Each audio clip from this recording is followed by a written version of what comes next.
నిజామాబాద్ జిల్లా సిరికొండ మండల కేంద్రంలోని గాడ్కోల్ గ్రామంలో గురువారం ఐఎఫ్టియు ఆధ్వర్యంలో ఘనంగా 138వ మేడే వారోత్సవాలు ఘనంగా నిర్వహించారు. మేడే వారోత్సవాలను పురస్కరించుకొని ఎర్ర జెండాలు ఎగురవేసి చికాగో అమరవీరులకు ఘనంగా నివాళులర్పించారు. ఈ సందర్భంగా ప్రజాపంత కార్యదర్శి ఆర్ రమేష్ మాట్లాడుతూ దేశంలో కార్మిక వర్గం దశాబ్దాలుగా పోరాడి సాధించుకున్న 44 కార్మిక రక్షణ చట్టాలను 4 లేబర్ కోడ్లుగా కుదించి కార్మిక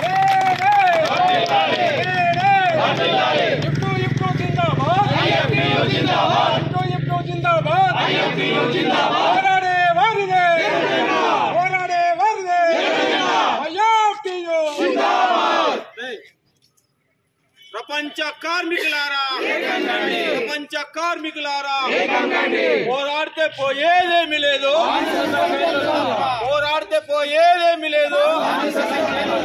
కార్మికుల ఐక్యత, గ్రామ పంచాయతీ కార్మికుల ఐక్యత, పోరాడదాం కార్మికుల హక్కులకై,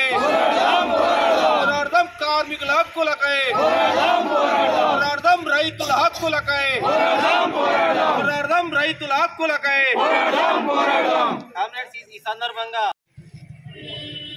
గత 138 సంవత్సరాల క్రితం చికాగో నగరంలో తడిసిన గుట్టను ఎత్తి ఇదే కార్మికుల ఎర్ర జెండా, ఇదే కార్మికుల సాక్షిగా హక్కుల సాధనకై గుర్తుగా చిహ్నంగా ఉంటుందని చెప్పేసి తడిసిన ఎర్ర గుట్టను ఎత్తి పట్టి పిలికిలి బిగించి కార్మికుల ఐక్యతని ఏ నినాదంతో ముందుకొచ్చారో ఈ రోజు 138 సంవత్సరాల క్రితం మొదలైనటువంటి పోరాటం నేటికి కొనసాగుతున్నది అని అంటే ఇది కేవలం కార్మికులతోనే, కర్షకులతోనే సాధ్యమవుతుందనే విషయం మరొక్కసారి గుర్తు చేసుకోవాలా.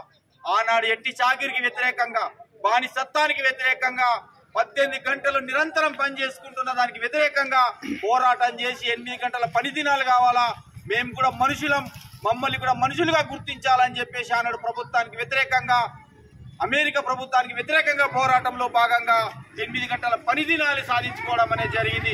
కానీ ఈ రోజు ప్రపంచవ్యాప్తంగా ఆ 8 గంటల పని దినాన్ని మూటగట్టి ఒక మూలన పెట్టి మళ్ళీ యథావిధిగా 12 గంటలు 18 గంటలు పనికి చేసుకునే విధానాన్ని ఈరోజు ప్రభుత్వ పెట్టుబడిదారులకు అండగా నిలబడి మరొక మారు తీసుకురావడం జరుగుతూ ఉన్నది.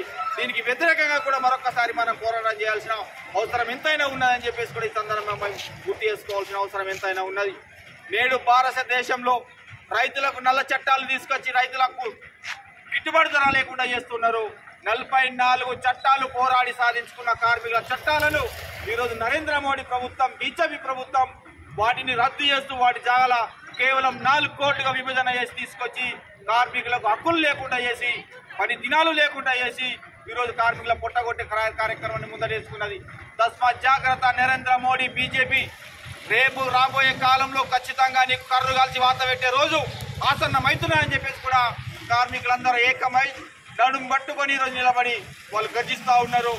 ఈ 44 చట్టాలకు జోలికి వస్తే ఖచ్చితంగా నేను పొందబెట్టే కార్యక్రమం ముందు తీసుకుంటారని చెప్పేసి కూడా ఈ సందర్భంగా మేము ఐఎఫ్టీ హెచ్చరిస్తూ ఉన్నాం. అంతేకాదు సంవత్సరం పాటు నిరంతరం పోరాటం చేసిన రైతుల మీద విచక్షణ రహితంగా కాల్పులు